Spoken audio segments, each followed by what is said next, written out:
In the bad old days, when India was full of millionaire Maharajas, these fellows used to bump off their wives with astonishing frequency.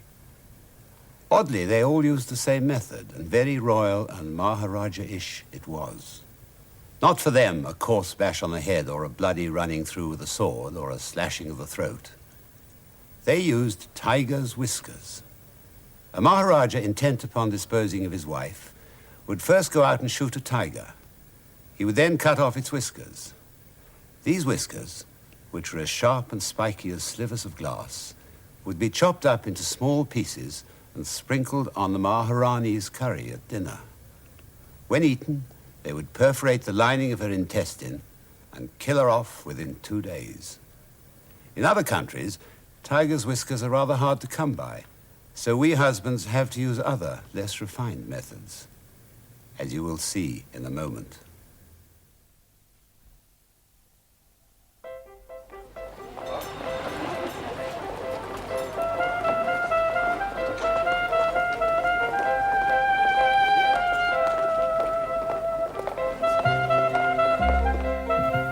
Good night, Mr. Burge. Good night, Mavis.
Isn't it time you settled your account?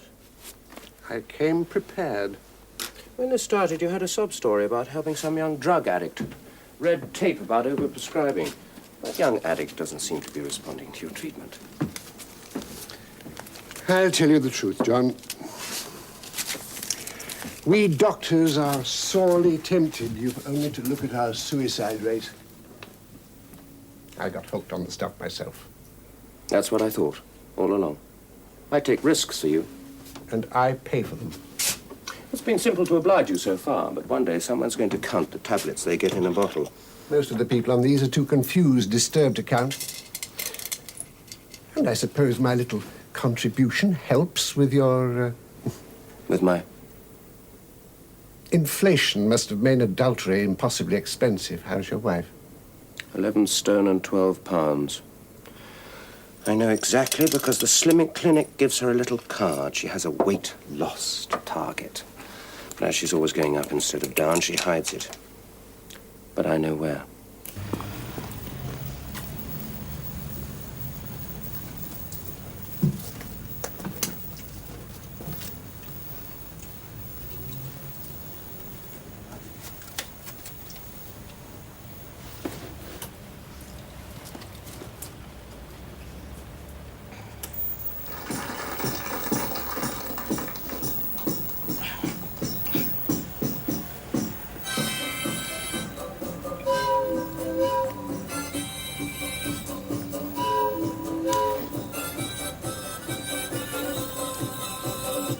And George simply won't know. Well, suppose George finds out.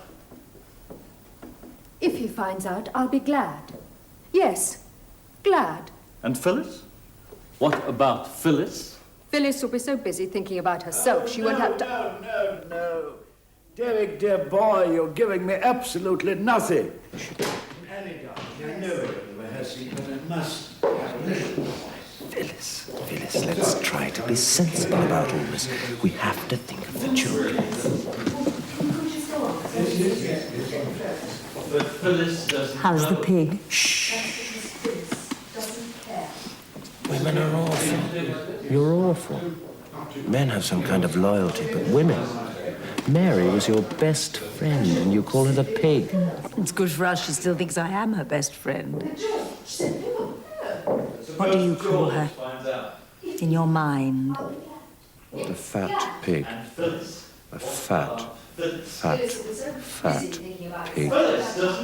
When they weigh her, they must need a crane strapped round her belly like when they weigh sows. Oh, that's it. Could we have a little quiet up there, please? Where have they got? They're still on Act 1.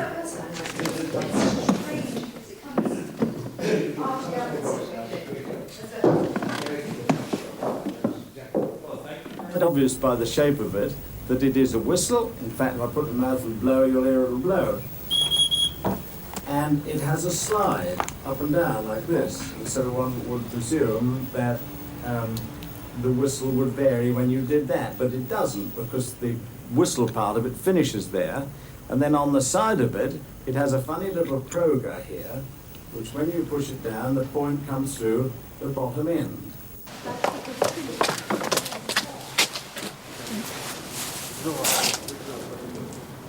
I can't wait, John.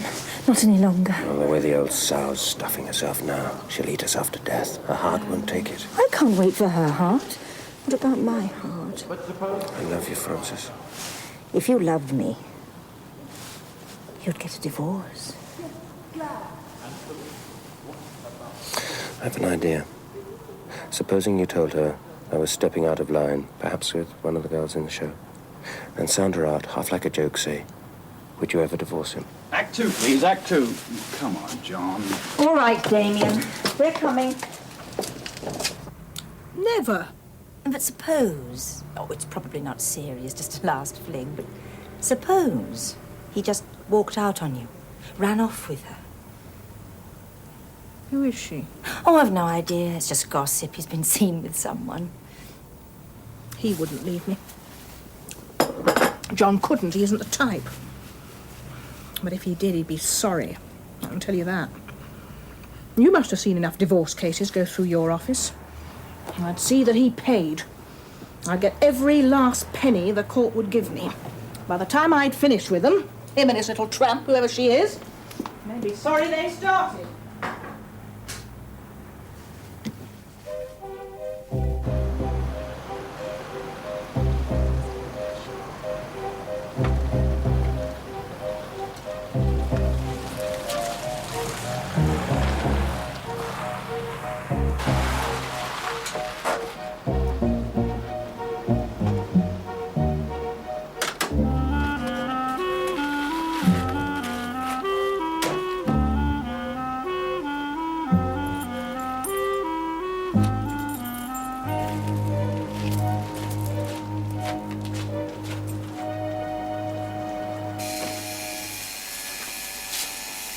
I've asked you not to use my razor for that. It clogs the head. Well, buy me one of my own then. You sell them. You'll bring me that barley sugar? Yes.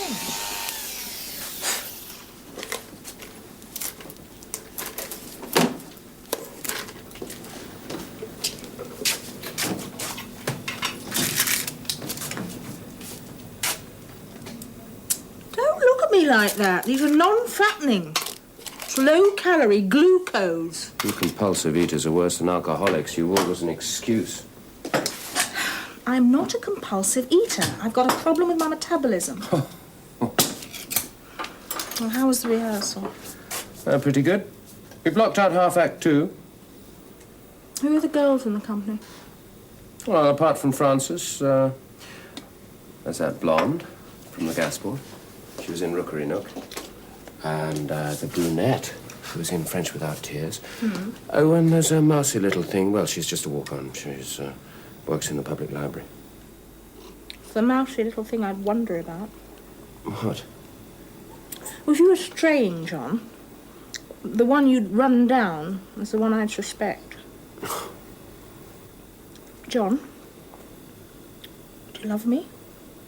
Of course I do. You never say so. Well, after 10 years, it gets forgotten. Do you know what I'd really love you for? What? If you heard me my lines before we went to sleep. Act 2. It's a devil to learn.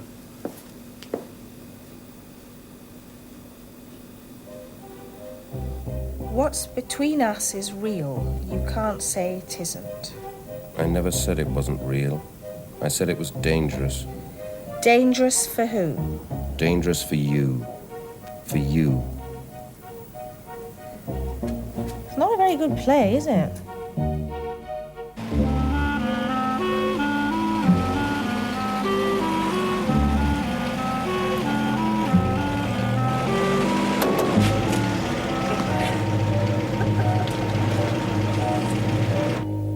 These things are best discussed over a good dinner. Oh, I agree. Preferably on a banquet with a very good wine. Soho.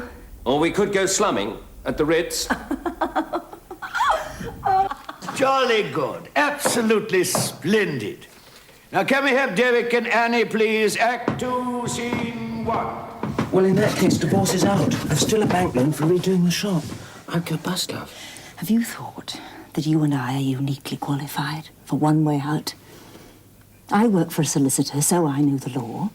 You're a pharmacist, so you know. Know what? All about sickness and death.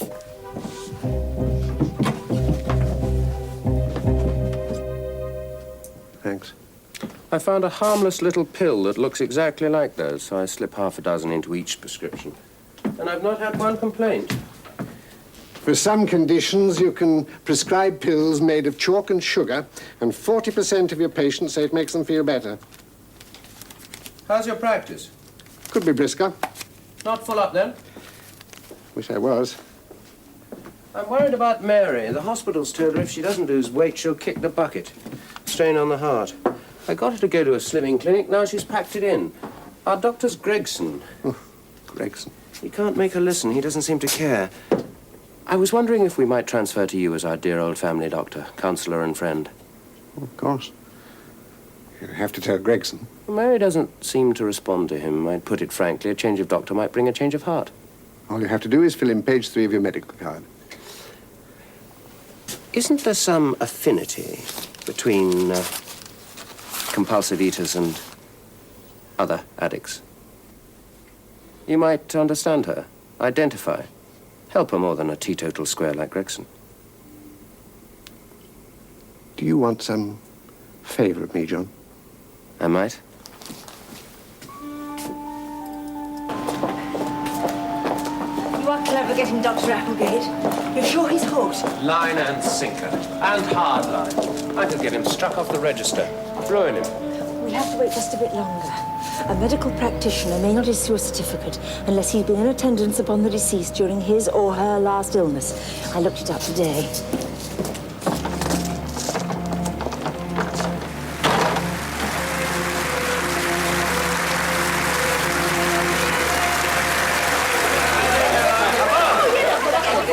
You were awfully good, John. Thank you, sir.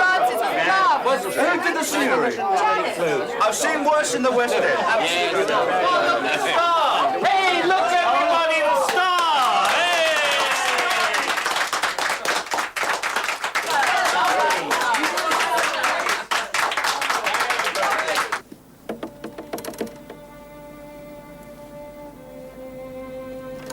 Time that came down. What'll be the next? Hay fever or gaslight? Gaslight would be best for you. I may not be here, John. What? I can't take this any longer. Being the other woman. I've got an open date return.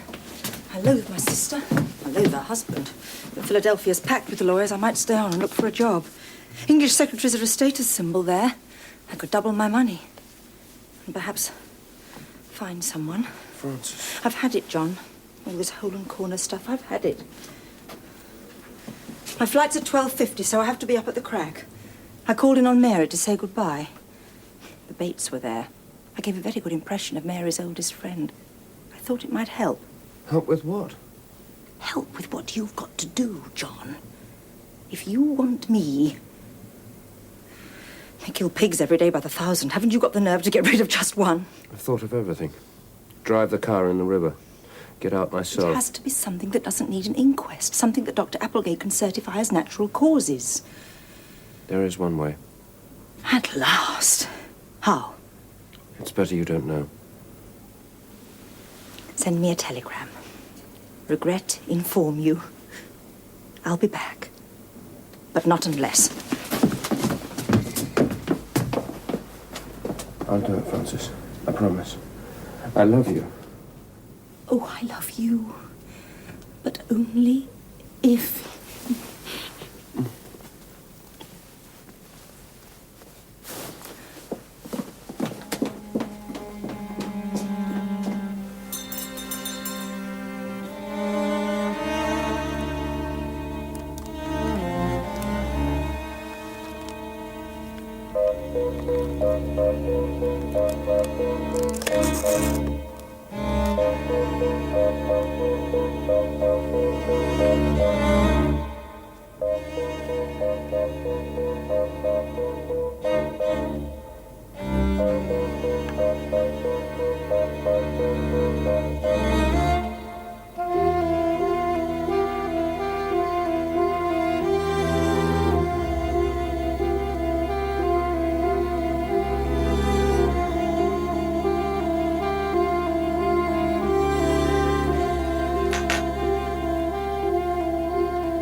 Don't be a darn fool, Tanner. Get down here, I'll blast you down.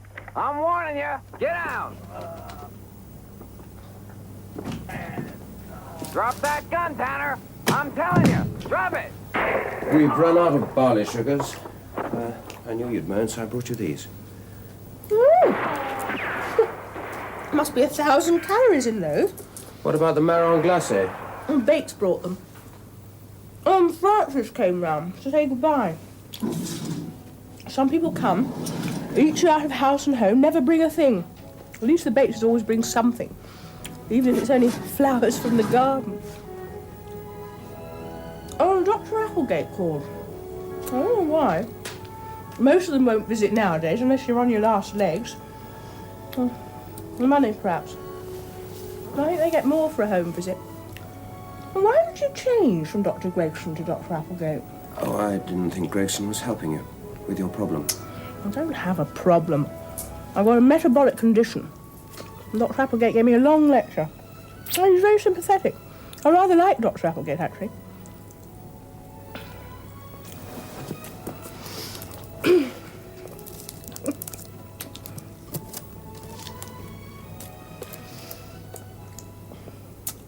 No. I think I'll save the chocolates till tomorrow. The story of the men who gambled with the future of the world is told in a major drama presentation. You want some supper? Saturday night at 9:15. Good night, Mr. Burge. Good night, Mavis.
Oh, hello, Johnny.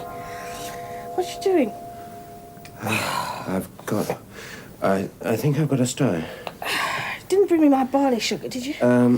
So sorry, there's something wrong with deliveries. We're still out of stock. Good, I'm glad. It was Dr. Applegate helped me to see. See what? This eating. It's all a matter of will. Oh, I know there's the metabolic, what did he call it? The metabolic idiosyncrasy too, but in the end it all comes down to will, to wanting to be slim. I've never been a religious person, but now I know what they mean by conversion. I've been converted, Johnny. I've seen the light. I'm going back to the clinic. They've set me a target. Yes, I'm going to lose 3 pounds every week. I'm going to do it. Not just for me, but for you. That's the important thing. I've thrown away all that muck, all the biscuits and marron glacé and cakes. So that box of chocolates I brought you was a waste of money?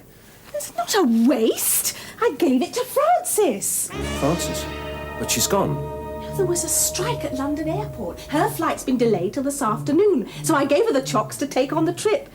I bet she's guzzling those soft centres now over the Atlantic, and I don't feel a trace of envy, not a trace. I'm going to make you a wonderful supper. We're going to have grated carrot and lettuce and cottage cheese. I'll be as thin as a rake, Johnny, and you'll love me.